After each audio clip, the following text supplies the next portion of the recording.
Hey everybody, welcome to another deep dive. Yeah, You ready to geek out on Metallica? always. This one's all about For Whom the Bell Tolls, one of their just absolute classic tracks. For sure. We're going to be looking at the origins of the song, what inspired it, some fun facts along the way. Okay. I've got Wikipedia pulled up, Nice. so we should be good to go. Let's dive in. Let's do it. For Whom the Bell Tolls, as most Metallica fans will know, came out back in 1984 on their second album, Ride the Lightning. A classic. An absolute classic. And it was actually released as a promotional single. Oh, wow. I didn't realize that. Yeah, and since then, it's been one of those songs that's always been a fan favorite For sure. and always really high in their live performance count. Definitely, yeah. That early success for Metallica really, I think, shows how their sound was evolving even back then. Yeah. And how deep their lyrics were becoming. Yeah, and this is one of the things that I think is so cool about this song is that it was actually inspired by a book. Oh, really? We're talking about Ernest Hemingway's For Whom the Bell Tolls, published in 1940. That's pretty cool. What a combination. I know, right? You don't really think about Hemingway and Metallica kind of crossing paths like that. Right, yeah. Hemingway's book, for people who aren't familiar, is set during the Spanish Civil War. Intense. Yeah, and it deals with some heavy, heavy themes: death, warfare, brutality of war. Yeah. It's got that classic Hemingway vibe. So how did Metallica take this war novel Right. and turn it into a metal masterpiece? Yeah. How did they connect those two things? Did they just like the title? Or is there something more to it? Yeah, I'm curious. Well, they actually took a specific scene Oh, wow. from chapter 27 of the book Yep. and basically turned it into music. Mhm. It's a scene where a group of soldiers, they're stationed on a hill, Okay. and they get hit by an airstrike. Right. And it's a really brutal and tragic scene. Yeah. And Metallica captured that intensity in their song. Wow. I never knew that. That's a really direct link to the novel. I know, it's pretty amazing. Yeah, it makes you wonder, why that scene? Why that specific part? Yeah, out of the whole book. Yeah, that's a good question. It shows how Metallica wasn't just about writing heavy riffs. They were really drawing inspiration from literature, Yeah. translating complex emotions into music. And speaking of heavy riffs, Oh, yeah. can we talk about that bass intro for a second? Please, let's Yeah. talk about that bass intro. It's so good. Cliff Burton magic. Pure Cliff Burton. Yeah. That distorted, almost like doom metal sound. It's just incredible. Oh, it's one of the things that makes this song so iconic. Yeah. And Cliff was a musical genius. Did you know he actually layered 3 different bass tracks to create that sound? Wait, 3. 3 bass tracks. What?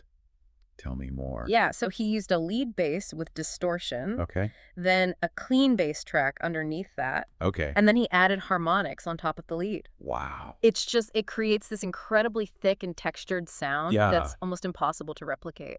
Wow. That's amazing. He was so ahead of his time. Okay. Are you ready for a fun fact? Hit me? That chilling bell sound that opens the song. Yeah. It's not actually a bell. Oh, really? I know a lot of people think it's a real bell. Well, I did. It's actually Lars Ulrich What? hitting an anvil with a hammer. Get out. Yeah, they added some studio magic Okay. to enhance it. Okay. But at its core, Yeah. it's just pure metal-on-metal percussion. That's amazing. Classic Metallica. Yeah. Always pushing boundaries, experimenting with different sounds. I think that's one of the reasons their music is so unique. Yeah. They never just stuck to that standard metal formula. So we have this incredible song, born from a war novel, Right. featuring an iconic bass intro Yeah. and a bell that's actually an anvil. It's wild. But I think there's another layer to this that's worth exploring, and that's how Metallica took Hemingway's themes Okay. and translated them into music. Yeah. Let's unpack that a bit. All right. Sounds good. Where should we start? Well, let's start with the lyrics. Okay. What stands out to you when you think about how they connect to the book's themes of mortality, futility of war? Well, there's that line, "Ride the lightning," right? Yeah. It's powerful, almost ominous. Mm. It makes me think of the soldiers in the novel knowing death could come at any moment. Right.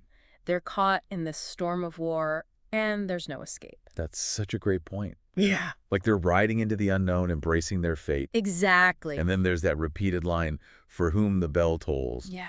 It's chilling. It's haunting. Yeah. And in the context of the novel, it takes on this whole other meaning. Right. It's a reminder that death is always present, that everyone's time will come. It's almost like a warning or a lament. And it makes you think about the universality of that message. Yeah. I mean, yeah, it's rooted in a specific war, Hmm. but the idea of mortality, the inevitability of death, that resonates with everyone. Yeah. Absolutely. And I think that's part of what makes Metallica's song so powerful. Yeah. It takes this literary concept and turns it into something visceral, something we can all connect with on an emotional level. It's like they're tapping into this primal fear, this existential dread that's always lurking beneath the surface. Yeah. And the music itself, the heavy riffs, the relentless drumming, it just amplifies that feeling. We're totally right. It's not just the lyrics. It's the whole sonic landscape that Metallica creates. Hmm. It's dark, it's intense, it's almost claustrophobic. Yeah. You really feel like you're in the trenches with those soldiers facing down the enemy.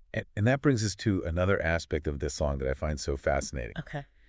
The time signature changes. Oh, yeah. It's not your typical 44 beat. Right. It shifts and changes throughout the song, Yeah. which adds to that unsettling atmosphere we're talking about. You know, you're right. I hadn't even thought about that until now, but yeah, those time signature changes definitely contribute to the overall feeling of unease, that sense of impending doom. Mhm. It's almost like the song itself is mimicking the chaos and unpredictability of war.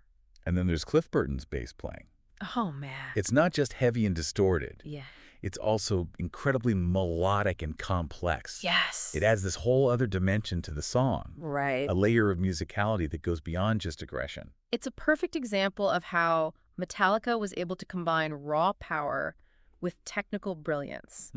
And Cliff's bass lines, they're not just there for rhythm, they're almost like another voice, another character in the story. So we've got this incredible blend of literary inspiration, sonic experimentation, and musical virtuosity. Yeah. And it all comes together to create this powerful, emotionally charged experience for the listener. Definitely. But let's not forget the historical context. Oh, right. This song was released in 1984 during the height of the Cold War. That's a great point. And you have to wonder if the song's anti-war message resonated even more strongly with audiences at that time, Right. given the constant threat of nuclear annihilation. Yeah, I think it definitely added another layer of meaning, another dimension of fear. Imagine hearing those lyrics, "Ride the lightning for whom the bell tolls," during a time when nuclear war felt like a real possibility. It must have been chilling. It's a reminder that music can be so much more than just entertainment. Yeah. It can reflect the anxieties and fears of a generation. It can be a powerful voice for social commentary. And even though the Cold War is over, I think the song's anti-war message still resonates today. Absolutely. We're still facing conflict, still grappling with the horrors of violence. Yeah, So, in a way, for whom the bell tolls remains as relevant as ever. I completely agree. And you know, one of the things that struck me while we were talking about the connection to Hemingway's novel is how Metallica chose to focus on this specific scene of the soldiers being bombarded. It wasn't about glorifying war. It was about showing the human cost, the sheer brutality of it all. Yeah, there's no romanticizing of war in this song. It's stark, it's unflinching. It's a reminder of the devastation that war brings. Right. And that's a message that we need to keep hearing no matter what era we're living in. You know, it's funny. I've been a Metallica fan for decades. Yeah. And I've listened to For Whom the Bell Tolls countless times. Right. But having this conversation, digging into the lyrics and the context, it's made me appreciate the song on a whole new level. I'm with you on that. It's like we've peeled back the layers and uncovered something deeper, something more profound. Yeah. And it makes you wonder what other hidden depths are waiting to be explored in Metallica's music. Right. It's like each song is a doorway to a whole universe of meaning, history, and emotion. And speaking of exploring Metallica's musical universe, Yeah. I have to ask about those epic S&M performances. Oh, yes. I mean, who would have thought that a thrash metal band would collaborate with a full symphony orchestra? It was a bold move for sure. Yeah. And I remember being blown away by the results.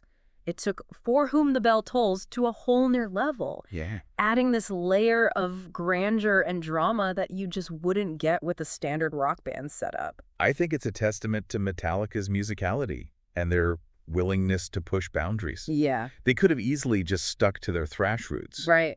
but they were always looking for new ways to challenge themselves and their audience.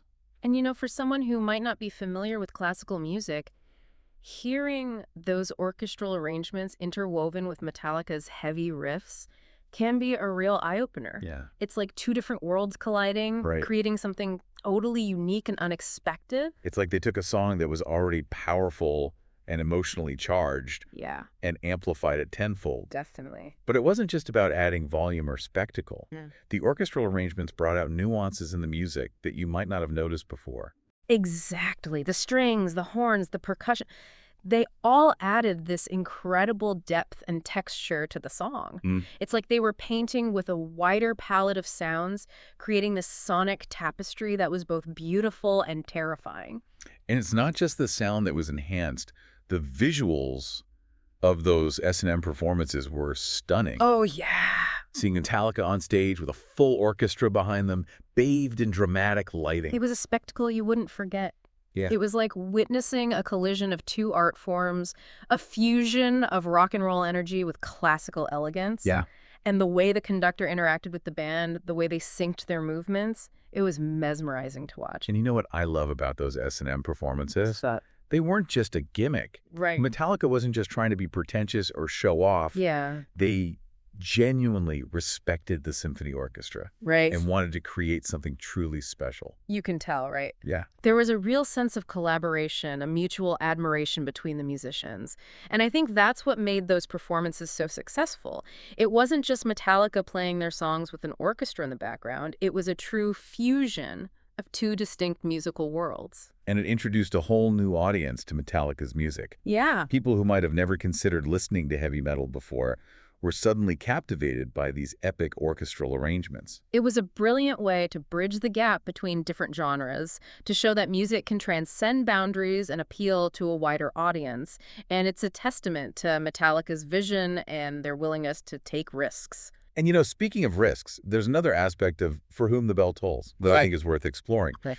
The fact that it was released as a promotional single. Oh, interesting. Back in 1984, a lot of metal bands were still hesitant to embrace the idea of singles. Yeah, that's true. At that time, the focus was on albums. On creating a cohesive listening experience, singles were often seen as a way to sell out or compromise your artistic integrity. Right. But Metallica wasn't afraid to challenge those conventions. Yeah, they saw For Whom the Bell Tolls as a song that could stand on its own, a track that could reach a wider audience. And it worked. The song became a radio hit, introducing Metallica to a whole new generation of fans. Yeah. And it helped to solidify their status as one of the leading forces in heavy metal. It's a great example of how Metallica was always ahead of the curve. For sure. They weren't afraid to break the rules, to experiment, to push the boundaries of what metal music could be. And that's one of the reasons their music has endured for so long. Yeah. They never stagnated. They never got complacent. Right. They were always evolving, always exploring new sonic territory. And you know, as we've been discussing all these different facets of For Whom the Bell Tolls, I've been thinking about the listener out there. What do you think this deep dive reveals about the song that they might not have considered before? I think it shows just how much depth and complexity there is to this song. Yeah. It's not just a headbanging anthem. It's a work of art with layers of meaning, historical context, Yeah. and musical brilliance. And it makes you realize that even a song you think you know inside and out can still surprise you. It's like peeling back the layers of an onion, right? Yeah. There's always something new to discover, some hidden detail Right. that adds to the overall richness of the experience. I think this deep dive has given our listeners some new tools for appreciating For Whom the Bell Tolls. Yeah.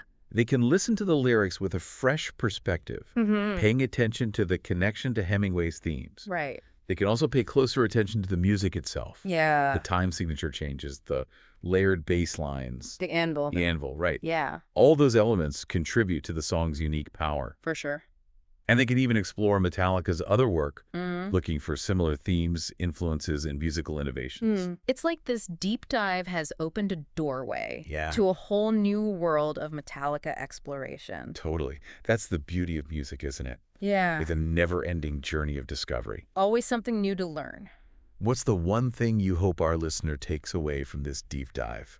I hope they come away with a deeper appreciation Yeah. for the artistry and thoughtfulness that went into creating For Whom the Bell Tolls. Right. It's a song that deserves to be listened to with intention, with an awareness of its origins and its message. That's a great takeaway. Yeah. And for me, it's the reminder that even the most familiar songs can hold hidden depths waiting to be explored. Yeah.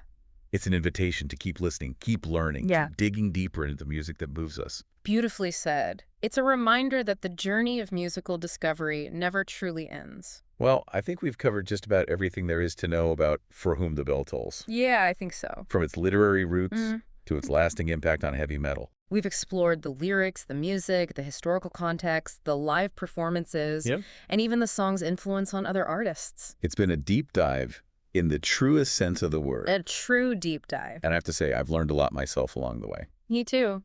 It's always a pleasure to revisit a classic Yeah. and uncover new insights. So to our listener out there, we hope you've enjoyed this journey into the heart of For Whom the Bell Tolls. Keep rocking, keep exploring, and never stop questioning the music you love. And hey, if you ever want to dive deeper into another Metallica track, you know where to find us.